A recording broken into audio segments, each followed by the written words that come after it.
اسی طرح مفتی اعظم پاکستان حضرت مولانا مفتی محمد شفیع عثمانی رحمۃ اللہ علیہ نے سچی گواہی اور شہادت کے باب میں ایک بات یہ بھی لکھی ہے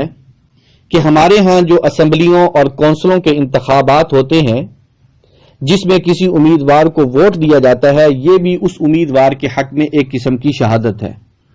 جس میں ووٹ دینے والا اس بات کی گواہی دیتا ہے کہ ہمارے نزدیک یہ شخص اپنی استعداد، قابلیت، صلاحیت کے اعتبار سے، دیانت اور امانت کے اعتبار سے قومی نمائندہ بننے کے قابل ہے۔ اب آپ غور کر لیں کہ ہمارے نمائندوں میں کتنے ایسے ہوتے ہیں جن کے حق میں یہ گواہی سچی اور صحیح ثابت ہوتی ہے، مگر ہمارے عوام ہے کہ انہوں نے اس کو محض ہار جیت کا کھیل سمجھ رکھا ہے۔ اس لیے ووٹ کا حق کبھی پیسوں کے عوض میں فروخت ہوتا ہے،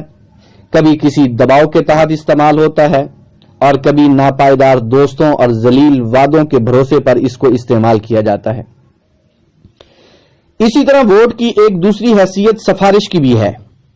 کہ ووٹ دینے والا گویا یہ سفارش کرتا ہے کہ فلاں امیدوار کو نمائندگی دی جائے، اور سفارش کے بارے میں قرآن کریم کا اصول ہے وَمَن يَشْفَعْ شَفَاعَةً حَسَنَةً يَكُن لَّهُ نَصِيبٌ مِّنْهَا وَمَن يَشْفَعْ شَفَاعَةً سَيِّئَةً يَكُن لَّهُ كِفْلٌ مِّنْهَا۔ جو شخص اچھی اور سچی سفارش کرے گا تو جس کے حق میں سفارش کی ہے اس کے نیک عمل کا حصہ اس کو بھی ملے گا، اور جو شخص بری سفارش کرتا ہے یعنی کسی نااہل اور برے شخص کو کامیاب بنانے کی کوشش کرتا ہے اس کو اس کے برے عمل کا حصہ ملے گا۔ اس کا نتیجہ یہ ہے کہ یہ امیدوار اپنی کارکردگی کے 5 سالہ دور میں غلط اور ناجائز کام کرے گا، ان سب کا وبال ووٹ دینے والے کو بھی پہنچے گا۔ اسی طرح یہ جو ہم ووٹ دیتے ہیں اس کی ایک تیسری شرعی حیثیت وکالت کی بھی ہے کہ ووٹ دینے والا اس امیدوار کو اپنی نمائندگی کے لیے وکیل بناتا ہے، لیکن اگر یہ وکالت اس کے کسی شخصی حق کے متعلق ہوتی اور اس کا نفع نقصان صرف اس کی ذات تک ہوتا تو یہ اس کا خود ذمہ دار ہوتا، لیکن یہاں ایسا نہیں ہے، کیونکہ یہ وکالت ایسے حقوق کے متعلق ہے جن میں اس کے ساتھ پوری قوم شریک ہے۔ اس لیے اگر کسی نااہل کو اپنی نمائندگی کے لیے ووٹ دے کر کامیاب بنایا تو پوری قوم کے حقوق جو پامال ہوں گے ان کا گناہ اس کی گردن پر بھی ہوگا۔ خلاصہ یہ ہے کہ ہمارا ووٹ 3 حیثیتیں رکھتا ہے: